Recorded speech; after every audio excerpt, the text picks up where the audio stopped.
আমরা প্রথমে দেখে নেব। তাহলে হৃৎপিণ্ডের উপরের যে সেকশনটা রয়েছে এটাকে বলা হচ্ছে অলিন্দ, এবং নিচের যে সেকশনটা রয়েছে এই সেকশনকে বলা হয় তোমার নিলয়। তাহলে হৃৎপিণ্ডের কটা সেকশন? ওপরের সেকশন অলিন্দ এবং নিচের সেকশন হচ্ছে নিলয়। ঠিক আছে, তাহলে আমরা এখানে লিখে দিচ্ছি, এটা হচ্ছে তোমার অলিন্দ, অলিন্দ, এবং নিচের যেই ভাগটা রয়েছে এটা হচ্ছে তোমার নিলয়। তাহলে হৃৎপিণ্ডের ওপরের অংশ অলিন্দ এবং নিচের যে অংশটা রয়েছে সেটা হচ্ছে নিলয়। এছাড়া হৃৎপিণ্ডের ওপরের অংশের অর্থাৎ অলিন্দের কাজ হচ্ছে রক্তকে রিসিভ করা, অর্থাৎ শরীর থেকে যে রক্ত আসে সেই রক্তটাকে গ্রহণ করে হচ্ছে অলিন্দ। আর নিলয় কি করে? সেই রক্তকে শরীরের বিভিন্ন অংশে প্রেরণ করে। তাহলে আমরা দুটো বিষয় পেলাম, হৃৎপিণ্ডের ওপরের অংশের নাম হচ্ছে অলিন্দ এবং নিচের অংশের নাম হচ্ছে তোমার নিলয়। হৃৎপিণ্ডের অলিন্দ কি করে? রক্তকে গ্রহণ করে। আর নিলয় কি করে? নিলয় হচ্ছে তোমার রক্তকে শরীরে প্রেরণ করে। তাহলে নিলয় হচ্ছে তোমার শরীরে রক্ত প্রেরণ করে থাকে। আরও কয়েকটি বিষয় তোমার এখানে রয়েছে, আমরা সেগুলো পেয়ে যাব। অলিন্দ তোমার স্থির থাকে, অর্থাৎ সংকুচিত বা প্রসারিত কোনোটি তোমার অলিন্দ হয় না। তাহলে অলিন্দ কি থাকে? স্থির। তাহলে আমরা এখানে লিখে দিচ্ছি অলিন্দ হচ্ছে স্থির। আর নিচের যে অংশটা রয়েছে সেটা হচ্ছে নিলয়। নিলয় তোমার সংকুচিত এবং প্রসারিত হয়, সংকোচন আর হচ্ছে প্রসারণ এই দুটো হয়ে থাকে। তাহলে ওপরের অলিন্দ রক্ত গ্রহণ করে অর্থাৎ রিসিভ করে, আর নিলয় রক্ত কি করে? প্রেরণ করে। অলিন্দ স্থির থাকে, নিলয় সংকুচিত এবং প্রসারিত হয়। এছাড়া তোমার এই যে অলিন্দ রয়েছে এই অলিন্দকে তোমার বলা হয় বেস। কি বলা হয়? বেস। তাহলে অলিন্দের আরেকটি নাম হচ্ছে তোমার বেস, অর্থাৎ হৃৎপিণ্ডের ওপরের অংশকে অর্থাৎ অলিন্দকে তোমার বলা হয় হচ্ছে বেস। আর নিচের যে অংশটা রয়েছে বা পার্টটা রয়েছে সেটাকে বলা হয় এপিক্স। কি বলা হয়? এপিক্স। তাহলে নিলয় বা নিচের অংশ এপিক্স নামে পরিচিত, অলিন্দ বা হৃৎপিণ্ডের ওপরের অংশ বেস নামে পরিচিত রয়েছে। তাহলে এই হচ্ছে তোমার প্রথমে হৃৎপিণ্ডর যে বেসিক স্ট্রাকচার বা গঠন সেইটা। তাহলে এরপরে এক এক ধরনের প্রাণীতে হৃৎপিণ্ডের যে গঠন আলাদা আলাদা হয়ে থাকে। তাহলে আমরা সেই বিষয়গুলো নিয়েই এখন আলোচনা করব। তাহলে আমরা দেখিনি যে হৃৎপিণ্ডের যে অন্যান্য যে বিষয়গুলো রয়েছে সেইগুলো। তাহলে আমরা প্রথমে হৃৎপিণ্ডের যে অংশটা আলোচনা করব সেটা হচ্ছে হৃৎপিণ্ডের প্রকোষ্ঠ বিভাগ। তাহলে কোন বিভাগ? প্রকোষ্ঠ বিভাগ। তাহলে হৃৎপিণ্ডের প্রকোষ্ঠ বিভাগ আমরা প্রথমে আলোচনা করব। তাহলে সাধারণ প্রাণী যেরকম মাছের হৃৎপিণ্ড হচ্ছে দুই প্রকোষ্ঠ যুক্ত। তাহলে মাছের হৃৎপিণ্ড কয় প্রকোষ্ঠ যুক্ত? দুই প্রকোষ্ঠ, অর্থাৎ ওপরের অংশ হচ্ছে অলিন্দ এবং নিচের অংশ হচ্ছে নিলয়। এইরকম দুটো প্রকোষ্ঠ লক্ষ্য করা যায় হচ্ছে মাছের। আর এর থেকে যদি আমরা অন্য প্রাণী যাই, যেমন উভয়চর প্রাণী, উভয়চর প্রাণীর একটা উদাহরণ কি হবে? ব্যাঙ জলেও বাস করে আবার ডাঙাতেও বাস করে, অর্থাৎ ব্যাঙ হচ্ছে উভয়চর প্রাণী। তাহলে ব্যাঙের যে হৃৎপিণ্ড রয়েছে সেই ব্যাঙের হৃৎপিণ্ড হচ্ছে তিন প্রকোষ্ঠ যুক্ত। তাহলে তিন প্রকোষ্ঠ যুক্ত কিরকম? তাহলে আমরা আগে পেয়েছি ওপরের অংশটা হচ্ছে অলিন্দ আর নিচের অংশটা হচ্ছে নিলয়। তাহলে এই যে ওপরে যে অলিন্দ রয়েছে এই অলিন্দটা হচ্ছে তোমার দুটো। তাহলে কাদের ক্ষেত্রে? উভয়চর প্রাণীদের ক্ষেত্রে। তাহলে উভয়চর প্রাণীদের ক্ষেত্রে হৃৎপিণ্ড হচ্ছে তিন প্রকোষ্ঠ যুক্ত, অর্থাৎ অলিন্দ হচ্ছে দুটো প্রকোষ্ঠে বিভক্ত এবং নিলয় হচ্ছে একটা প্রকোষ্ঠে বিভক্ত। অর্থাৎ উভয়চর প্রাণীর দুটো অলিন্দ এবং একটি নিলয়, অর্থাৎ তিন প্রকোষ্ঠ বিশিষ্ট হয়ে থাকে। ব্যাঙ ছাড়াও যদি আমরা অন্যান্য উদাহরণ দেখি, এরকম কয়েকটি প্রাণী রয়েছে তাদের হচ্ছে হৃৎপিণ্ড তিন প্রকোষ্ঠে বিভক্ত। যেরকম তোমার সরীসৃপ কি আছে? সরীসৃপ তাহলে সরীসৃপ প্রাণীর মধ্যে রয়েছে তোমার সাপ রয়েছে, টিকটিকি রয়েছে, কি আছে সাপ টিকটিকি। তাহলে সাপ টিকটিকি এই প্রাণীগুলোরও তোমার হৃৎপিণ্ড হচ্ছে 3 প্রকোষ্ঠযুক্ত। তাহলে 3 প্রকোষ্ঠ বলতে কিরকম, অলিন্দ হচ্ছে দুটো ভাগে বিভক্ত, ডান অলিন্দ এবং বাম অলিন্দ, এবং একটা হচ্ছে নিলয়। তাহলে আমরা এখানে দেখতে পাচ্ছি উভয়চর প্রাণী ব্যাং, তারও 3 প্রকোষ্ঠ বিশিষ্ট, ডান নিলয় এই অলিন্দ এবং বাম অলিন্দ, এবং একটা হচ্ছে নিলয়। সরীসৃপ প্রাণী সাপ টিকটিকি যে প্রাণীগুলো রয়েছে তাদেরও হচ্ছে 3 প্রকোষ্ঠযুক্ত, আর ডান অলিন্দ বাম অলিন্দ এবং একটা হচ্ছে নিলয়। তাহলে মাছের 2 প্রকোষ্ঠ বিশিষ্ট, একটা অলিন্দ আর একটা নিলয়। উভয়চর প্রাণী এবং সরীসৃপ প্রাণীদের 3 প্রকোষ্ঠ বিশিষ্ট, 2টো অলিন্দ একটি নিলয়। এরপরে আরো যদি আর একটু উন্নত প্রাণী দেখি, আমরা উন্নত প্রাণী দেখি তাহলে সেই ক্ষেত্রে হচ্ছে তোমার 4 প্রকোষ্ঠ বিশিষ্ট দেখা যাবে। যেমন স্তন্যপায়ী প্রাণী, কি আছে স্তন্যপায়ী, স্তন্যপায়ী প্রাণী। তাহলে স্তন্যপায়ী যে প্রাণী রয়েছে তাদের হচ্ছে তোমার 4 প্রকোষ্ঠ বিশিষ্ট। কটা রয়েছে? 4 প্রকোষ্ঠ বিশিষ্ট। তাহলে স্তন্যপায়ী প্রাণী বলতে কি বুঝি, উন্নত শ্রেণী প্রাণী, মানুষ, গরু, ছাগল, অন্যান্য যে বড় প্রাণীগুলো রয়েছে যেগুলো বাচ্চা প্রসব করে, অর্থাৎ স্তন্যপায়ী প্রাণী, তাদের যে হৃৎপিণ্ড সেই হৃৎপিণ্ড হচ্ছে 4 প্রকোষ্ঠ বিশিষ্ট।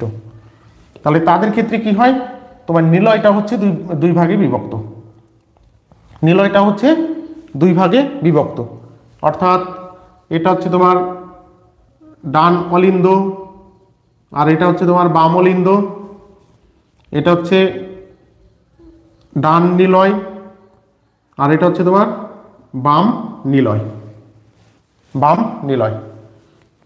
তাহলে উপরের অংশটা পুরোটা হচ্ছে অলিন্দ আর নিচের পুরো অংশটা হচ্ছে নিলয়। তাহলে স্তন্যপায়ী প্রাণী তাদের ক্ষেত্রে হৃৎপিণ্ড কটা ভাগে বিভক্ত রয়েছে? 4টে ভাগে বিভক্ত। অলিন্দ 2টো ভাগে বিভক্ত, ডান অলিন্দ এবং বাম অলিন্দ।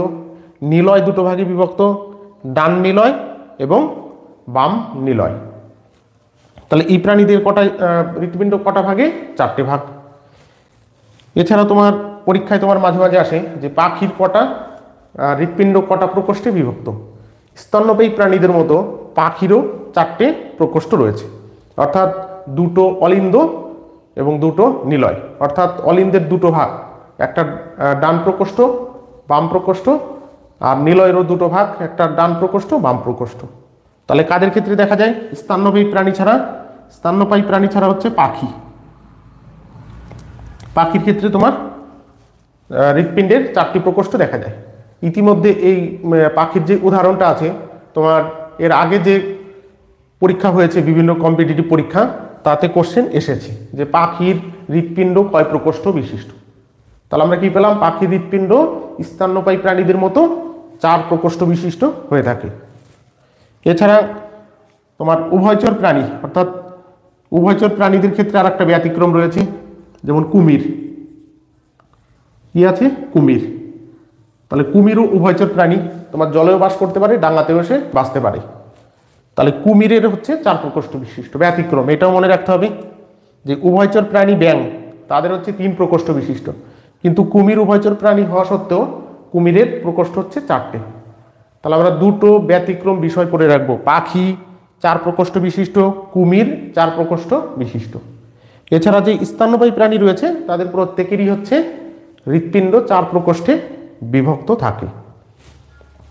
তাহলে এই হচ্ছে হৃৎপিণ্ডের হচ্ছে প্রকোষ্ঠ বিভাগ। তাহলে হৃৎপিণ্ডের এই অংশটা কি গেল? প্রকোষ্ঠ বিভাগ। তাহলে আমরা হৃৎপিণ্ডের যে বিভাগগুলো রয়েছে আমরা একটা একটা করে বিভাগ করে দেখব, তাহলে আমাদের মনে রাখা সব থেকে সুবিধা হবে। জটিল বিষয়কে আমরা সহজ করে যত সহজে মনে রাখা যায় সেইভাবেই পড়ার চেষ্টা করছি। তাহলে এই কি গেল? এটা হচ্ছে তোমার হৃৎপিণ্ডের যে প্রকোষ্ঠ বিভাগ, সেই প্রকোষ্ঠ বিভাগ। তাহলে হৃৎপিণ্ডের ওপরের অংশ হচ্ছে অলিন্দ, অলিন্দ হচ্ছে 2টো ভাগ, ডান অলিন্দ বাম অলিন্দ। নিচের অংশটা হচ্ছে নিলয়, ডান নিলয় এবং বাম নিলয়। এবং কোন কোন প্রাণীতে কি কি দেখা যায় সেটা আমরা দেখেছি। এরপরে আমরা হৃৎপিণ্ডের যে অংশটা দেখব সেই অংশটা হচ্ছে কপাটিকা বিভাগ। কপাটিকা কি আছে? কপাটিকা বিভাগ মানে হচ্ছে ভালভ। তাহলে কপাটিকা বিভাগ অর্থাৎ হৃৎপিণ্ডের কোন কোন কপাটিকা কোথায় থাকে। তাহলে কপাটিকা কাকে বলে আমাদের একটু জেনে নিতে হবে, না হলে ধারণাটা আমাদের ক্লিয়ার আসবে না। কপাটিকা হচ্ছে এরকম একটি বস্তু যেটা কোনো বস্তুকে যেতে দেবে, এরকম একটি অঙ্গ যেটা কোনো বস্তুকে যেতে দেয় কিন্তু আসতে দেয় না, অর্থাৎ একমুখী চলনে সহায়তা করে, প্রবাহে সহায়তা করে রক্তের। তাহলে রক্তের একমুখী প্রবাহে সহায়তা করে কে? কপাটিকা। তাহলে কপাটিকার কাজ কি? রক্তকে একদিকে যেতে দেবে কিন্তু রক্তকে আর যে দিক থেকে এসেছে সেই দিকে ফিরে যেতে দেবে না। আর সেই হৃৎপিণ্ডের যে অংশ সেই অংশটাকেই বলা হচ্ছে তোমার কপাটিকা। তাহলে হৃৎপিণ্ডে এরকম বেশ কয়েকটি কপাটিকা রয়েছে উল্লেখযোগ্য, যেমন এটা হচ্ছে ডান অলিন্দ। তাহলে আমরা এখানে লিখে দিই, আমাদের মনে রাখতে সুবিধা হবে, অলিন্দ। আর এটা কি আছে? এটা হচ্ছে তোমার নিলয়। তাহলে এটা হচ্ছে ডান নিলয়, বাম নিলয়। এটা ডান অলিন্দ, বাম অলিন্দ। তাহলে ডান অলিন্দ এবং ডান নিলয় তার মাঝখানে যে কপাটিকা থাকে সেই কপাটিকাকে বলা হয় ত্রিপত্রক কপাটিকা, ট্রাইকসপিড ভালভ। তাহলে ডান অলিন্দ এবং ডান নিলয়ের মাঝখানে যে কপাটিকা থাকে সেই কপাটিকাকে কি বলা হয়? ত্রিপত্রক কপাটিকা। তাহলে আমরা এখানে লিখে দিচ্ছি কি আছে? ডান অলিন্দ লিখে দিলে ভালো মনে থাকবে, ডান অলিন্দ ও ডান নিলয়। ডান নিলয় তার মাঝখানে কি থাকে? ত্রিপত্রক কপাটিকা, ত্রিপত্রক কপাটিকা। তাহলে ডান অলিন্দ ডান নিলয় তার মাঝখানে কি থাকে? ত্রিপত্রক কপাটিকা, অর্থাৎ ট্রাইকসপিড ভালভ ইংরেজিতে বলা হয়ে থাকে। তাহলে এই কপাটিকা কি রক্ত বহন করবে? এই কপাটিকা হচ্ছে তোমার অশুদ্ধ রক্ত বহন করে। তাহলে অশুদ্ধ রক্ত কি? আমরা যখন শিরা ধমনী পড়ব তখন আমরা এই বিষয়টা বুঝবো। তাহলে ত্রিপত্রক কপাটিকা অবস্থান করে ডান অলিন্দ এবং ডান নিলয়ের মাঝখানে, ত্রিপত্রক কপাটিকা অর্থাৎ ট্রাইকসপিড ভালভ। আর ট্রাইকসপিড ভালভ কি করে? তোমার অশুদ্ধ রক্ত অর্থাৎ CO2 যুক্ত রক্ত তোমার বহন করে থাকে। এছাড়া আরো কপাটিকা রয়েছে, যেমন তোমার ফুসফুসীয় ধমনী। এই যে অংশটা রয়েছে এর নাম হচ্ছে তোমার ফুসফুসীয় ধমনী। তাহলে আমরা এখানে লিখে দিই ফুসফুসীয় ধমনী। তাহলে এই যে নালিকার মতো অংশটা রয়েছে এটা হচ্ছে তোমার ফুসফুসীয় ধমনী। আর এই ফুসফুসীয় ধমনীর এখানে একটা কপাটিকা অবস্থান করে। এই কপাটিকাকে তোমার বলা হয় পালমোনারি ভালভ বা পালমোনারি কপাটিকা। পালমোনারি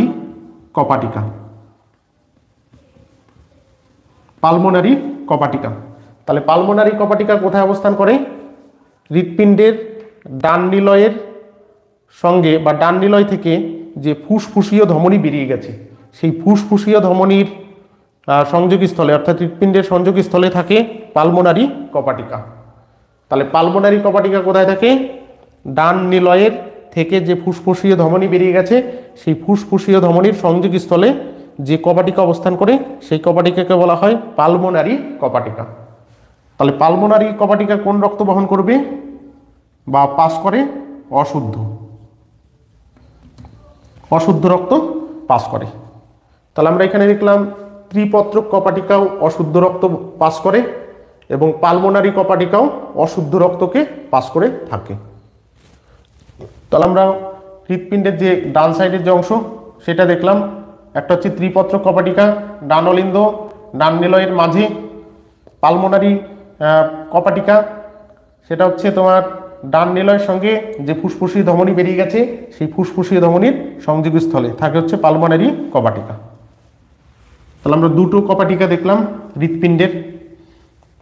আরও কয়েকটি কপাটিকা রয়েছে হৃৎপিণ্ডের উল্লেখযোগ্য, যেমন বাম অলিন্দ এবং বাম নিলয়। তার মাঝখানে যে কপাটিকা থাকে সেটা হচ্ছে দ্বিপত্রক কপাটিকা। দ্বিপত্রক, দ্বিপত্রক কপাটিকা কি থাকে? দ্বিপত্রক কপাটিকা।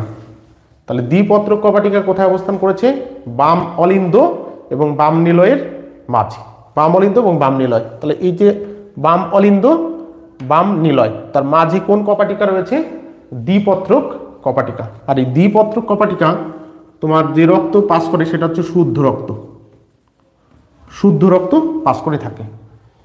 তাহলে ত্রিপত্রক কপাটিকা ডান অলিন্দ ডান নিলয়ের মাঝে, দ্বিপত্রক কপাটিকা তোমার বাম অলিন্দ এবং বাম নিলয়ের মাঝে। ত্রিপত্রক কপাটিকা অশুদ্ধ রক্ত বহন করে, দ্বিপত্রক কপাটিকা শুদ্ধ রক্ত বহন করে থাকে। এছাড়া তোমার আরেকটি কপাটিকা রয়েছে,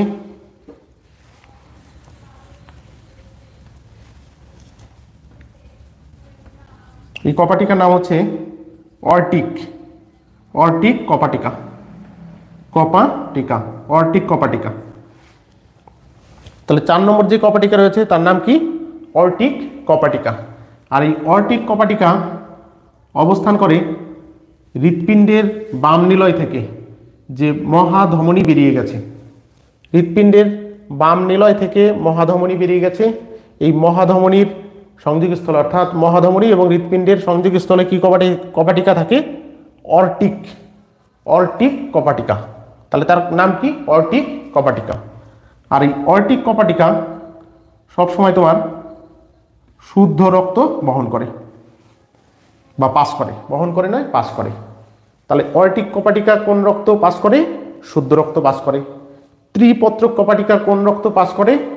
অশুদ্ধ রক্ত পাস করে। পালমোনারি কপাটিকা কোন রক্ত পাস করে? অশুদ্ধ রক্ত পাস করে। তোমার দ্বিপত্রক কপাটিকা কোন রক্ত পাস করে? বিশুদ্ধ রক্ত পাস করে। অর্টিক কপাটিকা কোন রক্ত পাস করে? বিশুদ্ধ রক্ত পাস করে থাকে। তাহলে এই হচ্ছে হৃৎপিণ্ডের উল্লেখযোগ্য 4টে কপাটিকা। তাহলে হৃৎপিণ্ডের আমরা দুটো অংশ জানলাম, একটা হচ্ছে প্রকোষ্ঠ বিভাগ আর একটা হচ্ছে তোমার হৃৎপিণ্ডের তোমার কপাটিকা বিভাগ, কপাটিকা বিভাগ। তাহলে দুটো বিভাগ আমরা জেনেছি। এরপরে আমরা যে অংশটা দেখব সেটা হচ্ছে হৃৎপিণ্ডের যে শিরা এবং ধমনী রয়েছে সেই শিরা এবং ধমনী বিভাগ। দেখি কারা দেখছো।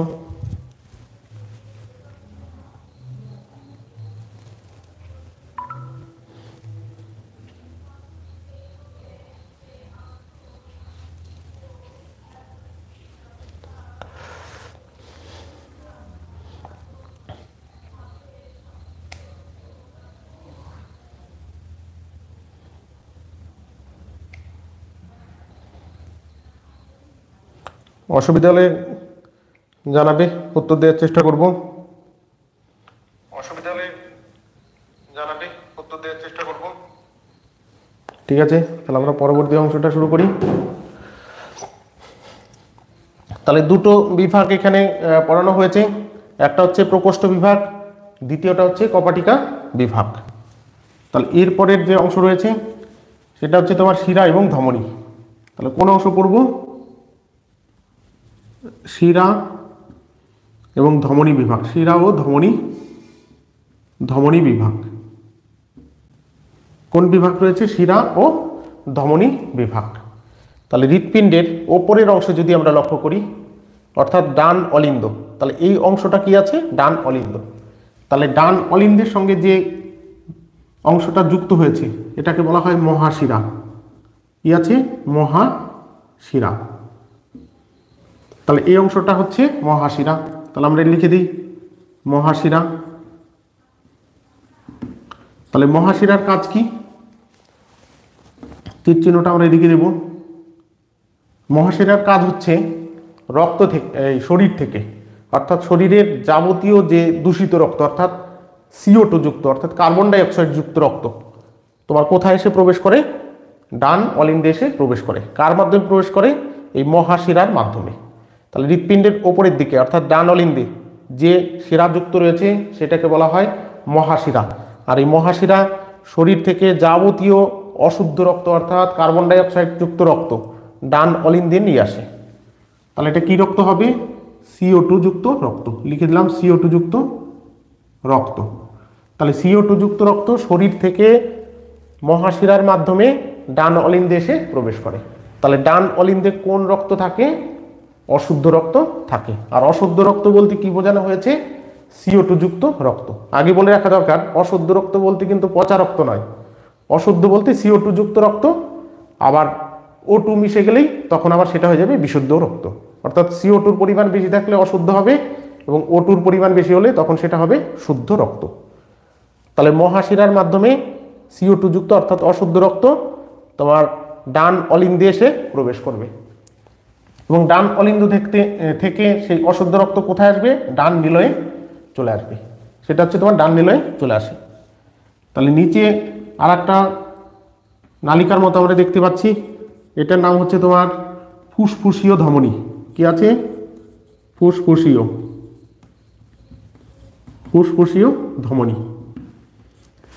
তাহলে ফুসফুসীয় ধমনী কি করে? ডান নিলয় থেকে রক্তকে কোথায় পাস করবে? এটাকে রক্তটাকে পাস করে হচ্ছে ফুসফুসে, ফুসফুস। তাহলে মহাশিরার মাধ্যমে রক্ত ডান অলিন্দে আসে, ডান অলিন্দ থেকে রক্ত ডান নিলয়ে আসে, ডান নিলয় থেকে রক্ত ফুসফুসীয় ধমনী, ফুসফুসীয় ধমনীর মাধ্যমে কোথায় চলে যায়? ফুসফুসে চলে যায়। তাহলে ফুসফুসীয় ধমনী কোন রক্ত বহন করবে? দূষিত রক্ত, দূষিত রক্ত অর্থাৎ CO2 যুক্ত রক্ত, কার্বন ডাইঅক্সাইড যুক্ত রক্ত।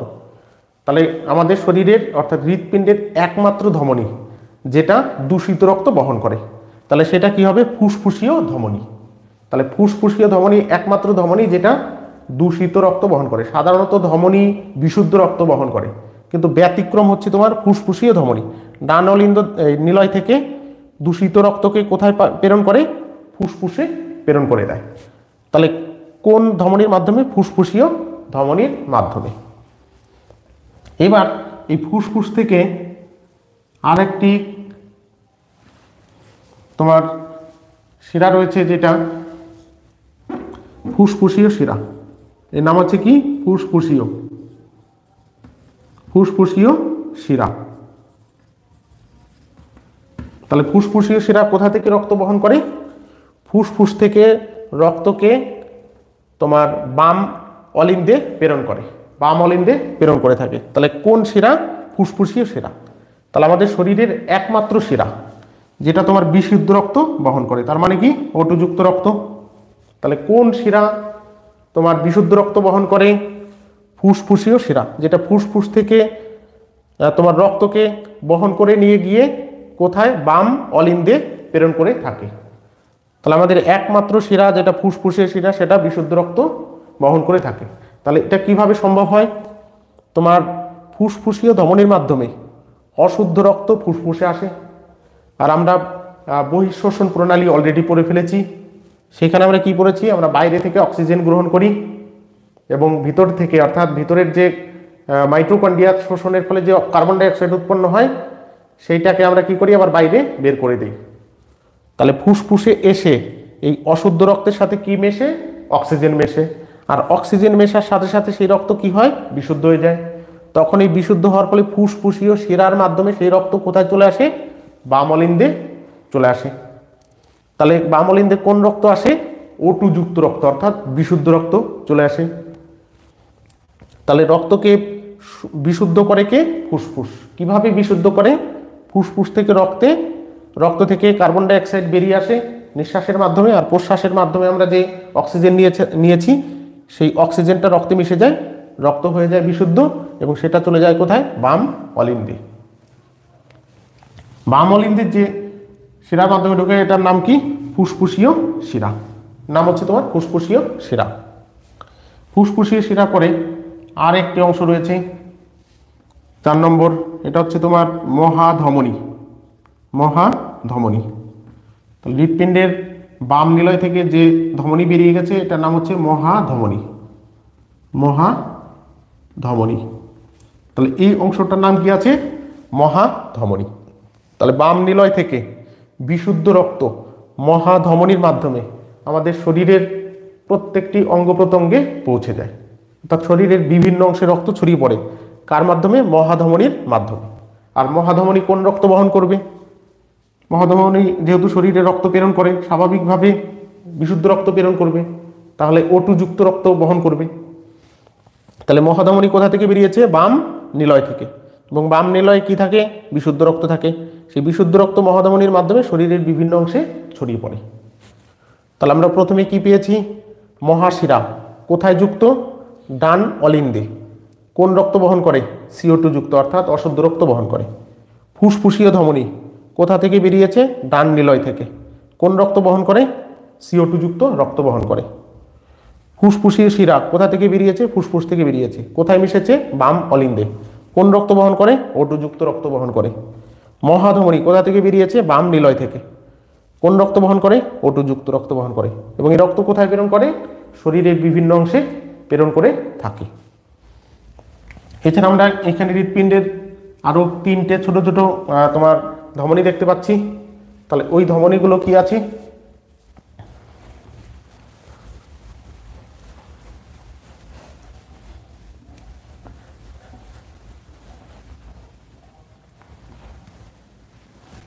কারা কারা দেখছো?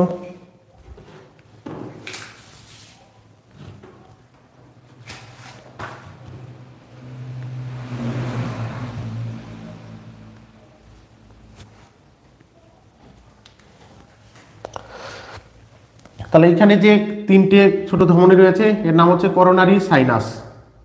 করোনারি কি আছে? Coronary sinus. Coronary sinus. তাহলে এই করোনারি সাইনাস কার সাথে যুক্ত রয়েছে? বাম নিলয়ের সাথে। এই করোনারি সাইনাসের কাজ কি আমরা এখানে লিখে দিই। আমরা অলরেডি 4টে পেয়েছি। এটা কত নম্বর? 5 নম্বর। একটা পেয়েছি মহাশিরা, ফুসফুসীয় ধমনী, ফুসফুসীয় শিরা, মহাধমনী, আর হচ্ছে করোনারি সাইনাস। তাহলে কি পেয়েছি? Coronary, coronary sinus. Coronary sinus হচ্ছে ছোট ছোট 3টে ধমনী বা শিরায়। তাহলে এর কাজ কি? এর কাজ হচ্ছে হৃৎপিণ্ডের যে পেশি রয়েছে সেই হৃৎপিণ্ডের পেশির সঙ্গে যুক্ত রয়েছে, অর্থাৎ হৃৎপিণ্ডের পেশিতে তোমার রক্তের সরবরাহ করে থাকে। তাহলে কি রক্ত? তোমার O2 যুক্ত বিশুদ্ধ রক্ত সরবরাহ করে থাকে কে? Coronary sinus. এবং এই সাইনাস এগুলো হচ্ছে একদম পাতলা, যে নালিকা রয়েছে খুব পাতলা নালিকা। আর এই নালিকার মধ্যেই কি জমে? তোমার কোলেস্ট্রল। আমরা যখন কোনো তোমার তৈলাক্ত খাবার বা মিষ্টি খাবার যদি বেশি খাই বা বেশি পরিমাণে খাদ্য খাই, শর্করা খেলেও হবে, বেশি পরিমাণে খেলে তাহলে সেই খাদ্য কিসে পরিণত হয়? ফ্যাটে পরিণত হয়। আর ফ্যাট যখন আরও গভীর হয়ে পড়ে বা মানে দীর্ঘদিন থাকে শরীরে, তখন সেই ফ্যাট কিসে পরিণত হয়? কোলেস্ট্রলে পরিণত হয়। আর এই কোলেস্ট্রল এই করোনারি সাইনাসে সঞ্চিত হয় বা জমা হয়। জমা হয়ে নালিকার যে ছিদ্র আছে সেই ছিদ্রগুলোকে সূক্ষ্ম করে তোলে, অর্থাৎ ছিদ্রগুলোকে আটকে দেয়। তখন কি হয়? তোমার হার্ট অ্যাটাক দেখা দেয়। তাহলে হার্ট অ্যাটাক দেখা দেয় কিসের জন্য? করোনারি সাইনাসে কোলেস্ট্রল জমলে রক্তের যে ফ্লো বা প্রবাহ, সেই প্রবাহ বাধা পায়। আর এই বাধা পেলে তখনই আমাদের যে হার্ট অ্যাটাক, সেই হার্ট অ্যাটাক এসে থাকে। তাহলে হার্ট অ্যাটাক কোথা থেকে আসে? করোনারি সাইনাসে কোলেস্ট্রল জমলে। কোলেস্ট্রল কোথা থেকে হয়? ফ্যাট জমে কোলেস্ট্রল হয়। তাহলে এই হচ্ছে করোনারি সাইনাস। তাহলে আমরা এখানে যে বিভাগটা দেখলাম এটা হচ্ছে শিরা এবং ধমনীর বিভাগ। তাহলে ওপরে হচ্ছে মহাশিরা, অশুদ্ধ রক্ত, ফুসফুসীয় ধমনী, অশুদ্ধ রক্ত, ফুসফুসীয় শিরা, শুদ্ধ রক্ত, মহাধমনী বিশুদ্ধ রক্ত বহন করে থাকে। তাহলে আমাদের এটা গেল হচ্ছে তোমার শিরা এবং ধমনী বিভাগ। শিরা এবং ধমনী বিভাগ গেল। এরপরে আমরা যে অংশটা দেখব সেটা হচ্ছে তোমার যে হৃৎপিণ্ড, যে হৃৎপিণ্ডের পর্দা রয়েছে, হৃৎপিণ্ডের পর্দা রয়েছে, এই পর্দাকে আমরা দেখব। হৃৎপিণ্ডের যে পর্দা, সেই পর্দাকে বলা হয় কার্ডিয়াম, পেরিকার্ডিয়াম। কি আছে? কার্ডিয়াম। তাহলে হৃৎপিণ্ডের ওপরে যে আবরণ থাকে সেই আবরণের নাম কি? কার্ডিয়াম। নাম হচ্ছে তোমার কার্ডিয়াম। আর আবরণীর নাম কার্ডিয়াম। এবং হৃৎপিণ্ডের অধ্যয়নকে বলা হয় কার্ডিওলজিস্ট, অধ্যয়নকে কার্ডিওলজি। তাহলে হৃৎপিণ্ডের অধ্যয়নকে কি বলা হয়? কার্ডিওলজি। আর হৃৎপিণ্ডের সম্পর্কিত যে বিশেষজ্ঞ বা ডাক্তার তাদেরকে বলা হয় কার্ডিওলজিস্ট। তাহলে হৃৎপিণ্ডের অধ্যয়নকে কার্ডিওলজি এবং হৃৎপিণ্ডের ডাক্তারকে বলা হয় কার্ডিওলজিস্ট। আর হৃৎপিণ্ডের যে পর্দা রয়েছে তার নাম হচ্ছে কার্ডিয়াম। আর এই কার্ডিয়াম হচ্ছে 3টে স্তর থাকে। কার্ডিয়ামের কটা স্তর থাকে? 3টে। সবার উপরে একটা স্তর থাকে বহিঃপর্দা, মাঝের স্তর থাকে মধ্যপর্দা, এবং ভিতরের যে স্তর থাকে সেটাকে বলা হয় অন্তঃপর্দা। ঠিক আছে, তাহলে কার্ডিয়াম কটা পর্দা নিয়ে গঠিত? 3টে, বহি, মধ্য আর হচ্ছে অন্তঃপর্দা। তাহলে এই গেল হচ্ছে তোমার হৃৎপিণ্ডের যে বাইরের যে আবরণ, সেই আবরণের যে বিভাগ, সেই বিভাগ। এরপরে হৃৎপিণ্ডের আরেকটি গুরুত্বপূর্ণ উপাদান রয়েছে, সেটা হচ্ছে তোমার ডান অলিন্দে থাকে। তাহলে কি থাকে, কোথায় থাকে? ডান অলিন্দে। তাহলে ডান অলিন্দে কি থাকে? তোমার ডান অলিন্দে যেটা থাকে সেটা হচ্ছে SAN। SAN এর ফুল ফর্ম হচ্ছে সাইনোঅড্রিয়াম নোড। সাইনোঅড্রিয়াম নোড। তাহলে সাইনোঅড্রিয়াম নোড কোথায় থাকে? সাইনোঅড্রিয়াম নোড। সাইনোঅড্রিয়াম নোড থাকে হচ্ছে ডান অলিন্দে। হৃৎপিণ্ডের ডান অলিন্দে রয়েছে তোমার সাইনোঅড্রিয়াম নোড। সাইনোঅড্রিয়াম অর্থাৎ SAN, সাইনোঅড্রিয়াম নোড। আর এই সাইনোঅড্রিয়াম নোড হৃৎপিণ্ডের যে পেশিগুলো রয়েছে সেই পেশিগুলোকে একটা সমান্তরালে পরিচালনা করে, অর্থাৎ সংকোচন প্রসারণে বজায় রাখতে সহায়তা করে। কোনটা? সাইনোঅড্রিয়াম নোড। তাহলে সাইনোঅড্রিয়াম নোড তোমার যদি নষ্ট হয় তাহলে সেই ক্ষেত্রে যেটা বসানো হয় এর পরিবর্তে কৃত্রিম, সেটাকে বলা হয় পেসমেকার। কি বসানো হয়? পেসমেকার। তাহলে সাইনোঅড্রিয়াম নোড নষ্ট হলে বা খারাপ হলে কি বসানো হয়? কৃত্রিম সাইনোঅড্রিয়াম নোড বসানো হয়, তার নাম হচ্ছে পেসমেকার। আর এই সাইনোঅড্রিয়াম নোডে তোমার 2 ভোল্টের কারেন্ট উৎপন্ন হয়। কত? 2 ভোল্টের। তাহলে আমাদের শরীরে 2 ভোল্টের কারেন্ট কোথায় উৎপন্ন হয়? হৃৎপিণ্ডের ডান অলিন্দে যে সাইনোঅড্রিয়াম নোড রয়েছে সেই সাইনোঅড্রিয়াম নোডে। তাহলে সাইনোঅড্রিয়াম নোড নষ্ট হলে কি লাগানো হয়? পেসমেকার। এই পেসমেকারও তোমার 2 ভোল্টের কারেন্ট, তোমার কারেন্টের ব্যাটারি লাগানো থাকে। তাহলে সাইনোঅড্রিয়ামের কাজ কি? সাইনোঅড্রিয়াম হচ্ছে এই হৃৎপিণ্ডের যে পেশিগুলো রয়েছে সেই পেশিগুলোকে ঝটকা দিতে, অর্থাৎ সংকোচন প্রসারণের জন্য যে ঝটকা, সেই ঝটকার মতো একটা বিষয় সাহায্য করে থাকে হচ্ছে সাইনোঅড্রিয়াম নোড। তাহলে আমরা এখান থেকে হৃৎপিণ্ডের যে গঠনগত যে বিষয়গুলো আছে প্রত্যেকটি বিষয় পেয়েছি। এরপরে হচ্ছে হৃৎপিণ্ডের যে আনুষঙ্গিক বিষয়গুলো আমাদের প্রতিযোগিতামূলক পরীক্ষায় এসে থাকে, সেই আনুষঙ্গিক বিষয়গুলো আমাদের দেখতে হবে।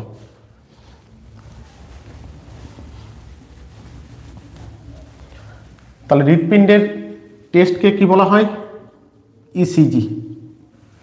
হৃৎপিণ্ডের টেস্টকে বলা হয় ECG টেস্ট, অর্থাৎ হৃৎপিণ্ডের যে পরীক্ষা সেই পরীক্ষাকে কি বলা হয়? ECG test.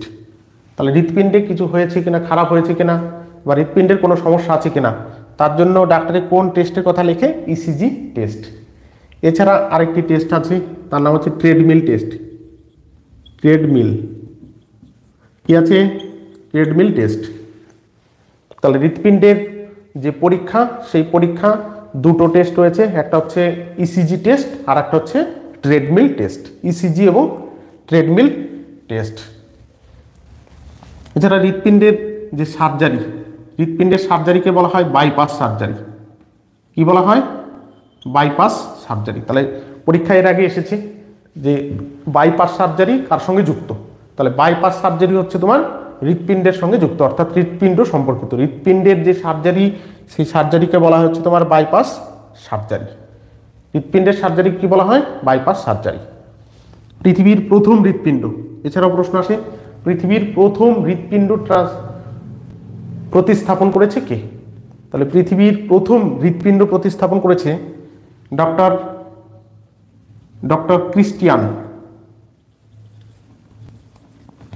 Cristian Bernard. দক্ষিণ আফ্রিকার ডাক্তার ডক্টর ক্রিস্টিয়ান বার্নার্ড প্রথম হৃৎপিণ্ড প্রতিস্থাপন করেছে। মানে একজনের শরীর থেকে অন্যজনের শরীরে হৃৎপিণ্ডকে প্রতিস্থাপন করেছে, লাগিয়েছে। তাহলে সেই ব্যক্তিকে ডক্টর ক্রিস্টিয়ান বার্নার্ড, ইনি হচ্ছেন প্রথম ব্যক্তি।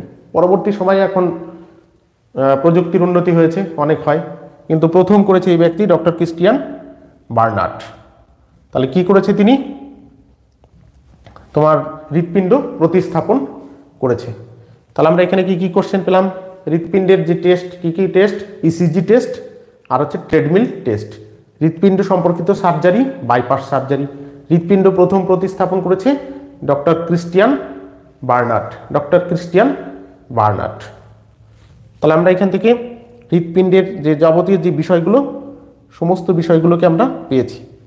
এছাড়া হৃৎপিণ্ডের যে বাম নিলয় থাকে, বাম নিলয়, বাম নিলয় হচ্ছে তোমার সব থেকে বড় প্রকোষ্ঠ। বড় প্রকোষ্ঠ কোনটা? বাম নিলয়।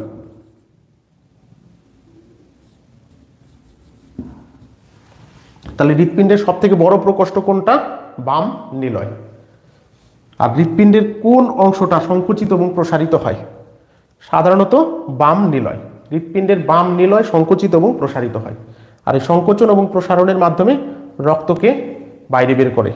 তাহলে হৃৎপিণ্ড যখন সংকুচিত হয় তখন রক্ত বাইরে বেরিয়ে যায়, আর হৃৎপিণ্ড যখন প্রসারিত হয় তখন রক্ত হৃৎপিণ্ডে প্রবেশ করে।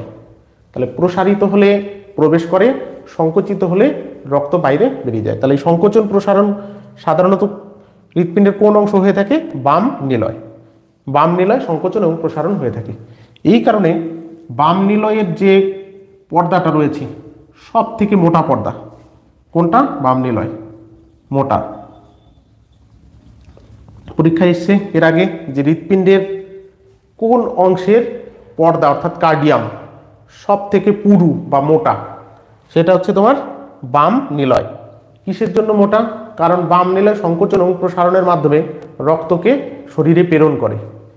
এই কারণে যাতে সহজে ফেটে না যায়, তাই তোমার বাম নিলয়ের যে পেরিকার্ডিয়াম অর্থাৎ পর্দা রয়েছে সেটা সব থেকে মোটা এবং পুরু, সব থেকে মোটা এবং পুরু হয়ে থাকে। আর হৃৎপিণ্ডের সব থেকে বড় প্রকোষ্ঠ হচ্ছে বাম নিলয়। তাহলে এই যে অংশটা, এটা হচ্ছে হৃৎপিণ্ডের সব থেকে বড় প্রকোষ্ঠ। হৃৎপিণ্ডের সব থেকে ছোট প্রকোষ্ঠ হচ্ছে ডান অলিন্দ। এই যে অংশটা রয়েছে এটা হচ্ছে হৃৎপিণ্ডের সব থেকে ছোট প্রকোষ্ঠ। তাহলে আমাদের যে অংশগুলো পড়া হয়েছে এই অংশগুলো যদি আমরা মনে রাখতে পারি তাহলে কম্পিটিটিভ পরীক্ষায় কোশ্চেন বাঁধবে বলে মনে হয় না। তাহলে আজকে আমরা ক্লাস এখানেই শেষ করছি। যারা ভিডিও দেখছো চ্যানেলটি সাবস্ক্রাইব করে নিলে ভালো হয়। এরপরে পরপর বিভিন্ন সাবজেক্টের তোমার ফাউন্ডেশন ব্যাচের মতো পড়া হবে সমস্ত বিষয়গুলো। ধন্যবাদ।